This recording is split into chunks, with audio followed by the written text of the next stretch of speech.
then the next step, of course, was these Aboriginal publishing houses, trade publishing books. And again, that started in the late 80s with Pemmican, Thetis Books, and they're still active today.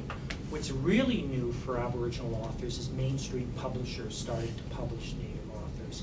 And this has only happened since the it happened actually late 80s with, I mean, you had the odd book, again, like Maria Campbell published through McCollum and Stewart. There were the odd one, but where it really started to happen was through theater.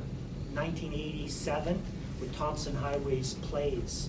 Suddenly, they were like picked up. They were doing really well. They were published through a little publisher out. What's it called? I forget the publisher. It was just a small literary press. But what he did was, by just getting his plays out there, other small literary publishers saw the opportunity. So they started looking for authors, and they started publishing. Now I publish with Koto, Louise Foucault, Marilyn Fu, Greg. So all these are literary publishers. These are literary publishers. So they've really jumped on board. So that's one of the good things that has happened, and it's because they see an opportunity. It's coincided with the development of these literature courses that's happened. Obviously, if they didn't see an opportunity, they wouldn't be publishing us. So they see an economic opportunity, and part of that opportunity comes about through these courses that you have Native literature courses here. So since the 90s, they've kind of sprung up like mushrooms across the country. Pretty well every university now has at least one Native Lit course. Still marginalized. Sometimes it's not even through the Department of English. It might be through Native Studies. It might be through Women's Studies. Who knows? But they're there. There's at least one. So these literary publishers have fed into those courses. So that's where we are today with our publishing. In terms of autonomy, we have to fit a certain criteria. We have to write in a certain kind of way. At times, we have to have the publisher wanting to publish us. They may publish one book, and they say, well, we've done our native book now. We have our native author. So that means the other Native authors have to look for other publishers, because don't forget, literary publishers can only publish maybe 10 books a year themselves. They have very small budgets. Their money all comes from the Canada Council for the Arts. So even the small publishers are jostling for the dollars. So out of 10 books they can publish 1 year, they might publish one Native author. So we're all after that same piece of pie. So that's why it's really great to have Native publishers on boards, because they want to publish us.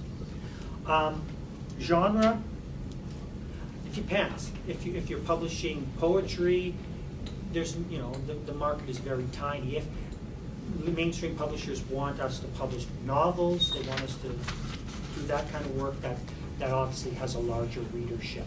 So if you publish a novel, you're better. You're in a position to get a mainstream publisher, and with the mainstream publisher comes all the machinery behind it, all the marketing machinery. So if you publish your book with a little publisher, say off your Xerox machine in Northern Ontario or Northern Alberta here, likelihood you'll have few readers. If you have McClellan and Stewart behind you while you're promoting it and getting it into all the, like the Giller, Joseph Warden couldn't have won that book if it hadn't been published by a mainstream publisher, because they don't accept any publisher under 5,000, a print run of 5,000. So even you're limited there. So it has to be a mainstream publisher. So there's all these restrictions. So there's always that tension between, do I publish with a smaller publisher and do my own thing, or do I try to get a bigger publisher? Louise published with one of her poetry books through McClellan Stewart, and there's good things about that and bad things. She can talk more about that.